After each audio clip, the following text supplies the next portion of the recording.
आपण एक 11 base trigonometric ratio त्याचे एक ऑब्जेक्टिव्ह क्वेश्चन डिस्कस करू. हा क्वेश्चन आहे 1 minus sine A upon 1 plus sine A is equal to, हे त्याचे ऑप्शन पण आहेत, तर त्याला आपण सॉल्व करू. आपल्याला कॅल्क्युलेट करायचं आहे 1 मायनस साइन ए अपॉन 1 प्लस साइन ए. तर पर्टिक्युलरली हा जो क्वेश्चन आहे तो रॅशनलायझिंग मेथडचा आहे आणि डिनॉमिनेटर जे आहे त्याला आपल्याला रॅशनलाइज करायचं. म्हणजे काय, ते 1 प्लस साइन एचं कॉन्जुगेट 1 मायनस साइन ए, तर त्याने मल्टिप्लाय डिवाइड करायचं. तर वरती 1 मायनस साइन ए इंटू 1 मायनस साइन ए म्हणजे 1 मायनस साइन ए होल स्क्वेअर होतं. आणि खाली आता इथं ए प्लस बी इंटू ए मायनस बी, ए स्क्वेअर मायनस बी स्क्वेअर म्हणजेच 1 मायनस साइन स्क्वेअर आहे. आता परत याला सिम्प्लिफाय करू आपण.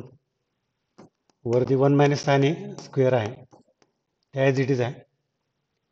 तर 1 मायनस साइन स्क्वेअर जे आहे डिनॉमिनेटरमध्ये त्याला आपण कॉस स्क्वेअर करू. 1 मायनस साइन स्क्वेअरला कॉस स्क्वेअर. आता इथला जो स्क्वेअर आहे तो कंबाईन करू. ए स्क्वेअर अपॉन बी स्क्वेअर असेल तर त्याला आपण ए अपॉन बीचं स्क्वेअर करू शकतो. हा जो स्क्वेअर आहे इथला, हा 2 आणि हे 2, त्याला कंबाईन करतो. याच्यानंतर मी याला सेपरेट डिवाइड करतो. 1 upon cos a minus sine A upon cos a bracket square, separate division करतो. 1 by cos a minus sine A upon cos a. 1 by cos a म्हणजे सेक ए आणि sine A upon cos a म्हणजे tan a. तर sec A minus tan a whole square असं त्याचं answer येतं. तर particularly हा प्रॉब्लेम रॅशनलायझिंग या मेथडचा असते. रॅशनलायझिंग कधी करतो आपण, 1 प्लस और मायनस साइन, 1 प्लस और minus cos, sec A plus और minus tan A, cosec A plus और मायनस कॉट ए, किंवा सेक ए प्लस और मायनस 1, कोसेक ए प्लस और मायनस 1, असे टर्म जेव्हा येतात त्याला आपण रॅशनलायझिंग करतो. Sec A minus tan A square हे त्याचं ऑप्शन आहे.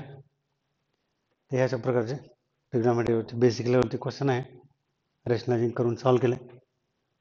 तुम्हाला आणखीन काही डाऊट असेल तर तुम्ही या व्हॉट्सअप नंबरला कॉन्टॅक्ट करू शकता.